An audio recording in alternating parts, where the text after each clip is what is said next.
15 मार्च 2023 आज की कई अहम खबरें देश और विदेश की हैं, जिसमें भारत से कुछ अहम खबरें हैं। दिल्ली में आज से मास्क लगाना कंपलसरी हो गया है। ये इसलिए कि H3N2 जो वायरस है उसका दायरा काफ़ी बढ़ता जा रहा है, जो चिंताजनक है। बचाव के लिए मास्क लगाने को कंपलसरी किया गया है। वहीं मनीष सिसोदिया जो दिल्ली सरकार में, दिल्ली की आम आदमी पार्टी की जो सरकार है उसमें उप मुख्यमंत्री हैं, उनकी ईडी की रिमांड 5 दिन के लिए बढ़ा दी गई है।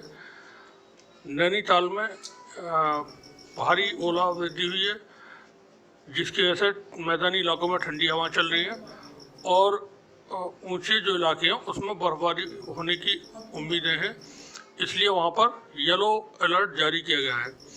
बीजेपी की सांसद हैं अनुपम खेर, जो बहुत जाने पहचाने अभिनेता हैं, उनकी पत्नी किरण खेर, उन्होंने एक समारोह में बयान दिया है कि जो मुझे वोट न दे तो लानत है, उनको चप्पलें मारना चाहिए, जूता मारना चाहिए, और इसका एक वीडियो सोशल मीडिया पर वायरल है।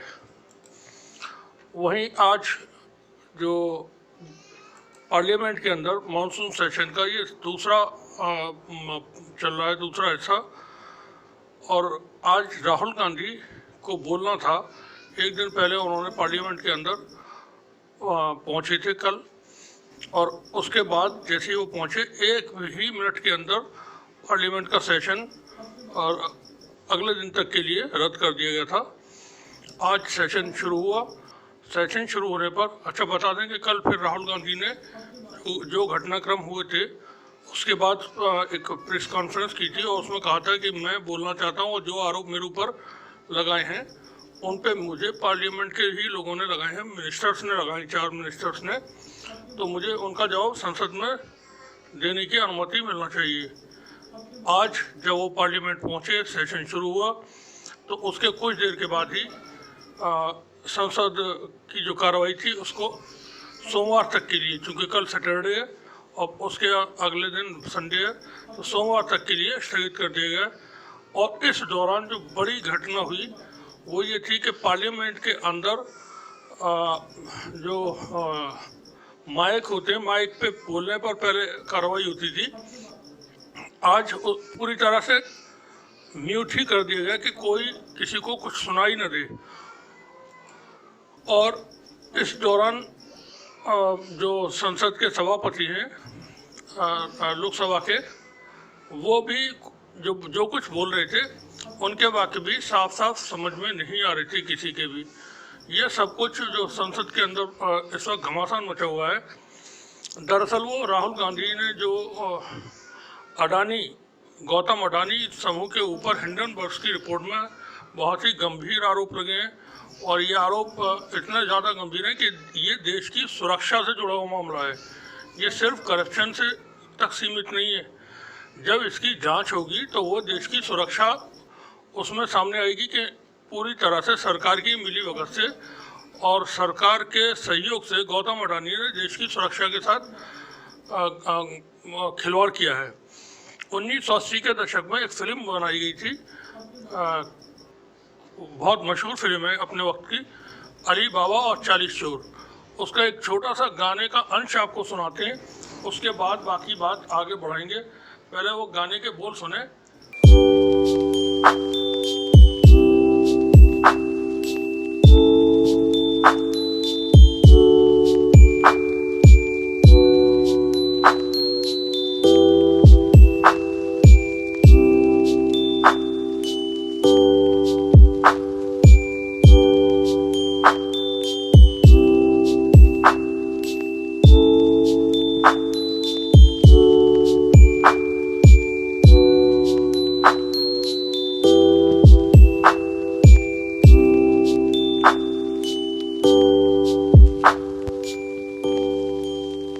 मेहरा ने 1980 में फिल्म बनाई थी, और इस फिल्म में का जो हम जिक्र कर रहे हैं वो किसी वजह से नहीं, इस वजह से कर रहे हैं कि इसमें जो कहानी थी उसमें जो फिल्म का मुख्य खलनायक है या 40 चोरों का जो सरगना है वही व्यक्ति शहर का काजी भी था। जब लास्ट में जाकर के फिल्म का पूरी होती है तो मालूम होता है कि शहर काजी जो है वही 40 चोर जो थे डाकू उनके सरगना थे और बाद में वो खैर पकड़े जाते हैं। तो ये अडानी समूह के साथ भी जो कुछ चल रहा है, तो 40 चोरों का जो सरदार है वो उनको बचाने के लिए, और 40 चोरों की जो मंडली है वो उसको बचाने के लिए कोशिश में लगे हुए हैं कि ये किसी तरह से हाथ में ना आए, और पकड़े जाने पर उसकी तमाम सारी चीज़ें खुल के आ जाएंगी। क्योंकि हिंडनबर्ग ने जो आरोप अपनी रिपोर्ट में लगाए हैं, हम पहले भी कई वीडियोज़ में वी ब्लॉग में ये बात बता चुके हैं कि वो शेल कंपनियों से ही जुड़े हुए नहीं है, सिर्फ मैनिपुलेशन जो शेयर बाज़ार में उन्होंने शेयर्स को लेकर के किया, उनकी जो मेन जो उनकी वैल्यू थी उसको लेकर के किया। इसके अलावा जो गौतम अडानी के भाई हैं, बड़े भाई विनोद अडानी, उनका नाम लेकर के रिपोर्ट में पब्लिश किया है कि इनके नाम पर मॉरिशस, साइप्रस और यूएई में कई सारी शेल कंपनियां मौजूद हैं। शेल कंपनियां उन कंपनियों को कहते हैं जिनका कोई किसी तरह का रिकॉर्ड नहीं होता लिखा पढ़ी में, ये फर्जी कंपनियां होती हैं और बराए नाम चलाई जाती हैं। इसमें कौन मालिक है, क्या है, कहाँ से पैसा आया, इन चीज़ों के भी कोई किसी तरह के ऑडिट वगैरह नहीं होते और कोई दस्तावेज इनके उपलब्ध नहीं होते हैं। तो मॉरिशस में ये एक नियम है कि कोई भी व्यक्ति सिर्फ $1 में एक कंपनी अपनी रजिस्टर्ड करा सकता है, उसके जरिए हजारों, लाखों, अरबों, करोड़ रुपए का लेन देन वो कर सकते हैं, कोई उसमें रोक टोक किसी तरह की नहीं है। अब मॉरिशस में बैठ करके गौतम अडानी के भाई विनोद अडानी वहाँ से कंपनी चला रहे थे। छोटे भाई राजेश अडानी वो फर्जी कंपनियाँ अफ्रीकन कंट्रीज में बैठ करके चला रहे हैं। जब ये हिंडनबर्ग ने जो आरोप लगाए, उस वक्त गौतम अडानी ने 413 पन्नों की एक रिपोर्ट उन्होंने अपनी तरफ से एक जवाब दिया था। जबकि उस इंसान की बेशर्मी है, आरोप लगने के बाद गौतम अडानी को मीडिया के सामने आना चाहिए, तो उनका अपना मीडिया है, कहीं जाने की ज़रूरत ही नहीं थी। एनडीटीवी के चैनल में, अपने चैनल में जाते, स्टूडियो में बैठते और वहाँ जा कर के कहते कि मेरे ऊपर जो आरोप लगे हैं मैं चाहता हूँ सरकार इसकी जांच करवा ले। अगर किसी के भी ऊपर आरोप लगते हैं, कोई बात होती है, तो आमतौर पर आदमी यही कहता है कि अगर ऐसी कोई बात है तो उसकी जांच करा लें सब। तो उसको खुद ऑफर करना चाहिए था कि मेरे ऊपर जो आरोप हिंडनबर्ग ने लगाए हैं तो उसकी जांच सरकार करवा ले, मुझे कोई इसमें आपत्ति नहीं है। लेकिन गौतम अडानी में हिम्मत है ना सरकार में हिम्मत है। गौतम अडानी बोलने की हिम्मत नहीं जुटा सकता और सरकार उसकी जांच नहीं कराएगी, क्योंकि सरकार उसमें फंसी हुई है। सरकार की मिलीभगत है ऊपर से नीचे तक। ये तमाम चीज़ें जब जांच होगी उसमें सामने आएंगी। हमने जो अली बाबा 40 चोर का भी जिक्र किया और एक गाने के थोड़े से बोल सुनाए, तो उसका परिप्रेक्ष्य सिर्फ इतना है बात को समझाने के लिए कि जो चोरों का, डाकुओं का सरदार है वही शहर का काजी है। अब चूंकि गौतम अडानी के ऊपर अभी 2 दिन पहले इंडियन एक्सप्रेस, जो हिंदुस्तान का ही अपना अखबार है, ये कोई हिंडनबर्ग की रिपोर्ट नहीं है, ये इंडिया का अपना अखबार है, उसने और उनकी ऑनलाइन इंग्लिश में वेबसाइट है, उसने खबर छापी कि किस तरह से गौतम अडानी की कंपनियों ने, चूँकि उन्होंने कहा था कि मेरे भाई की कंपनियों से कोई मतलब वास्ता नहीं है, यानी गौतम अडानी का विनोद अडानी की कंपनियों से कोई मतलब वास्ता नहीं है और वो बस ऐसे ही है। जबकि विनोद अडानी की कंपनियों का पैसा गौतम अडानी की कंपनियों में लगाए और ये इसको शेयर की जो कीमत थी, जो बेस कीमत होती है, उसको बढ़ाने के लिए इस्तेमाल करते थे। 10 रुपये का शेयर विनोद अडानी ने गौतम अडानी से मालूम है 100 रुपये में ख़रीद लिया। अगले दिन गौतम अडानी ने उसको 250 रुपये में ख़रीद लिया। उसके अगले दिन 450 रुपये में गौतम अडानी के कंपनी का शेयर विनोद अडानी ने फिर खरीद लिया। शेयर बाजार में मालूम हुआ जो 10 रुपये की चीज़ थी उसकी कीमत 700 रुपये 800 रुपये पहुँच गई। अब जो इन्वेस्टर है वो तो जो मौजूदा कीमत है उसके हिसाब से उसको शेयर खरीदना पड़ता था। तो ये धूल झोंक रहे थे श्री 420 फिल्म में, जिस तरह से राज कपूर साहब, एक सीन था उसमें भी, आज इत्तेफाक की बात है कि फिल्मी बातें करनी पड़ रही हैं, कि वो चौपाटी पर खड़े होकर के मंजन बेच रहे थे और उसमें चौपाटी की राख और जो शीशी थी उनके पास उसमें रख करके बेच रहे थे। तो मालूम है 10 रुपये की चीज़ को गौतम अडानी 700 रुपये की, और वो मालूम है उसका शेयर की कीमत 2,500 से ऊपर या 3,000 से ऊपर थी, जो अब जा करके 1,100 रुपये के आसपास में रह गई है। और ये गिरेगी बढ़ेगी, क्या होगा ये आगे जाने। लेकिन यहाँ बीच में बता दें कि गौतम अडानी को बचाने के लिए शेयर बाजार में भी और जांच से बचाने के लिए भी ऊपर से नीचे तक पूरी की पूरी जो संस्थाएं हैं, व्यवस्थाएं हैं, जिनके हाथ में ताकत है, वो सब लगे हुए हैं। ये इंडियन एक्सप्रेस ने एक रिपोर्ट अभी पब्लिश की जिसमें उन्होंने DRDO और इसरो को के साथ में जो इनके अपने समझौते हुए थे उसको लेकर के रिपोर्ट है कि जिसके साथ DRDO ने और इसरो ने समझौता किया है, भारत की सुरक्षा के मद्देनजर हथियार बनाने का वो कंपनी ही नहीं है, फर्जी कंपनी है। अब फर्जी कंपनियों में कोई भी पैसा लगा सकता है, दाऊद इब्राहिम लगा सकते हैं, अल जवाहिरी लगा सकते हैं, कब्र से निकल के ओसामा लगा सकता है, सद्दाम हुसैन लगा सकते हैं, एडी अमीन लगा सकते हैं, और मालूम हुआ था वो इसराइलियन माफिया, यहूदी माफिया लगा सकता है, मैक्सिकन माफिया लगा सकता है। तो कोई भी आदमी अपना पैसा लगा सकता है। उसका तो चूंकि कोई लेखा जोखा है नहीं, और उस पर सरकार जब तक जांच नहीं करेगी तो पता कैसे चलेगा पैसा किसका लगा हुआ था। अब उसमें कुछ कयास इस तरह के भी लगाए जा रहे हैं कि गौतम अडानी के साथ में बहुत मुमकिन है जो PM केयर फंड का पैसा था वो भी लगा हो। और इन्हीं बातों को लेकर के सरकार जांच कराने से बच रही है, क्योंकि सरकार के गले की हड्डी बनी हुई है ये जो हिंडनबर्ग की रिपोर्ट है। दूसरे एक बात और बता दें कि राहुल गांधी को लेकर के राहुल गांधी ने जो कुछ भी ब्रिटेन के अंदर बोला, और वहाँ कैम्ब्रिज यूनिवर्सिटी में उन्होंने लेक्चर दिया, उसके बाद पार्लियामेंट को संबोधित किया, और जो जर्नलिस्ट एसोसिएशन है इंडियंस की, NRIs की, उसमें बैठ करके उन्होंने अपनी बात की और एक दो प्रोग्राम में शामिल हुए। तो राहुल गांधी की पॉपुलैरिटी, राहुल गांधी की इमेज इंटरनेशनल लेवल पर बहुत बड़ी हो चुकी है। उससे सरकार डरी हुई और घबराई हुई है। इस वक्त राहुल गांधी का मुकाबला करना जो फिलहाल जो सरकार है, क्योंकि अब देखें कि दुनिया में शायद ऐसी कोई मिसाल शायद मिलेगी कि जिस सरकार के पास बहुत स्ट्रॉन्ग मेजोरिटी है, 300 से 300 प्लस मेंबर ऑफ पार्लियामेंट हैं, दूसरी तरफ अपोजिशन पार्टी जिसके पास अपोजिशन का दर्जा भी नहीं है पार्लियामेंट के अंदर, उससे डरी हुई है। पार्लियामेंट को कौन डिस्टर्ब कर रहा है, कौन नहीं चलने दे रहा है? सरकार।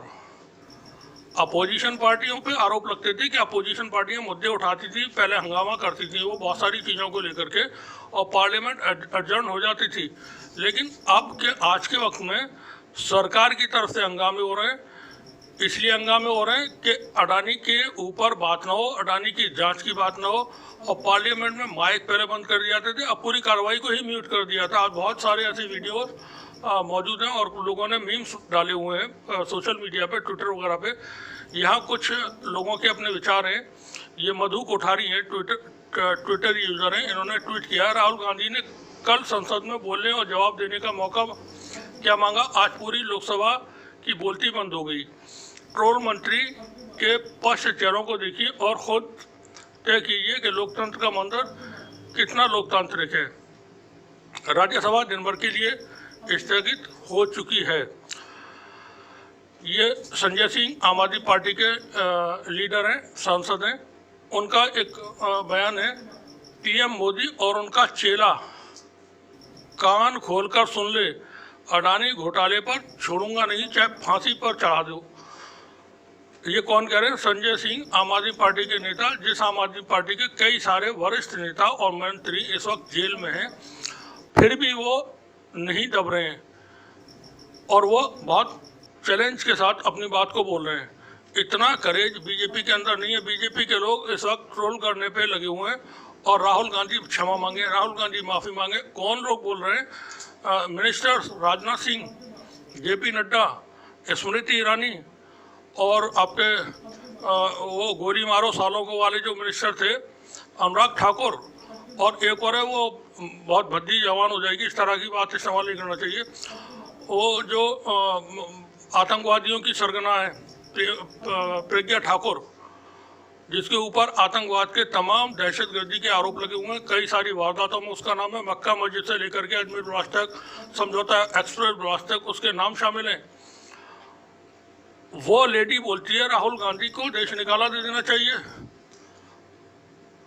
किस तरह का माहौल ये तैयार कर रही है। यहाँ पर अहमद खबीर हैं, एक ट्विटर यूजर, वो लिखते हैं the Congress party has accused the central government of manipulating the audio of parliament to silence opposition voice during a protest. ये एएनआई की रिपोर्ट है। एएनआई का ट्वीट है, लोकसभा में राहुल गांधी के बोलने की मांग की जा रही थी तो लोकसभा के कामकाज को ही म्यूट कर दिया गया। क्या भाजपा लोकतंत्र को खत्म करने की व्यवस्था बना चुकी है? महाराष्ट्र के जो कांग्रेस के अध्यक्ष हैं नाना पटोले, ये उनका ट्वीट है। एएनआई का ही दूसरा ट्वीट किया है और ये कांग्रेस के बहुत ही धीर गंभीर और बहुत ही बड़े इंटेलेक्चुअल सांसद हैं शशि थरूर, उनके बयान को लेकर है। राहुल गांधी ने कभी मांग नहीं की है कि विदेशी ताकत हमारे देश में आकर हमारे लोकतंत्र को बचाए, ये सब बकवास है। उन्होंने कहा कि हमारे देश में लोकतंत्र खतरे में है, सभी को इस बारे में पता होना चाहिए। मुझे नहीं लगता कि इसके लिए उन्हें माफ़ी मांगनी चाहिए। दिल्ली में जो कांग्रेस पार्टी के राष्ट्रीय अध्यक्ष हैं मल्लिकार्जुन खड़गे, उन्होंने कहा विपक्ष के नेताओं ने संसद में गांधी प्रतिमा के सामने अडानी मामले में जेपीसी की जांच को लेकर विरोध प्रदर्शन किया। कांग्रेस सांसद और यूपी अध्यक्ष ये सोनिया गांधी, राहुल गांधी वगैरह, उसमें और बहुत सारे अपोजिशन के लीडर्स इसमें शामिल रहे। एक और ट्वीट है, ये अधीर रंजन चौधरी हैं, कांग्रेस पार्टी के सांसद हैं, उनकी तरफ से एएनआई ने इसको ट्वीट किया है। भाजपा के सदस्य इधर उधर क्यों बोल रहे हैं? संसद में चर्चा कराने से क्यों डरते हैं? भाजपा राहुल गांधी से डर गई है। प्रधानमंत्री मोदी का 56 इंच का सीना राहुल गांधी के डर से अब सिकुड़ता जा रहा है। वहीं पर बड़ी हैरानी की बात है, ये एक खबर हम आपको इसकी सिर्फ हेडिंग बता रहे हैं और ये खबर है अमर उजाला से। इसमें है कि मतलब राहुल गांधी चौतरफा फंसे, राहुल गांधी की अब जाएगी लोकसभा सदस्यता। राहुल गांधी की लोकसभा सदस्यता भी जा सकती है। 8 अप्रैल को मानसून सेशन जब ये खत्म होगा उससे पहले बहुत मुमकिन है उनकी गिरफ्तारी भी हो जाए, और उस वक्त न हो तो उसके बाद उनके खिलाफ ईडी, सीबीआई और जो दूसरी एजेंसियां हैं वो जांच करके किसी तरह से किसी भी मामले में उनको फंसा सकती हैं और गिरफ्तार कर सकती हैं। ऐसा बहुत हद तक मुमकिन है। लेकिन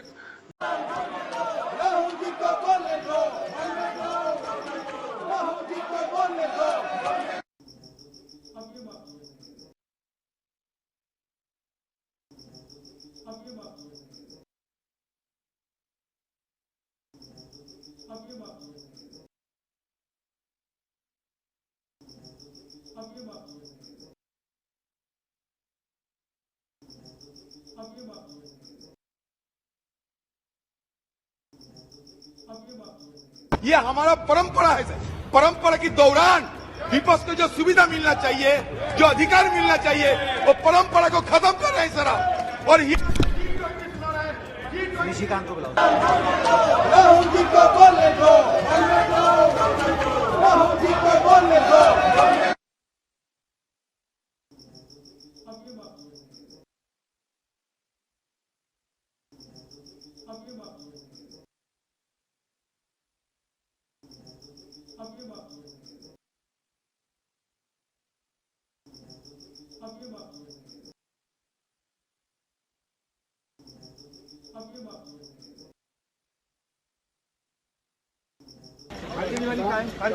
पीछे पीछे अभी आ रही है, तो कैसे करेंगे? कहाँ जाना है आपको? मैं तो घर ही जाता हूँ। I can drop you. गाड़ी को छोड़ दूँगा। रवाना हो रहे हैं और राहुल जी वेट सर। राहुल जी तो हमने भी कोशिश की है, लेकिन राहुल जी मल्लिकार्जुन खड़गे के साथ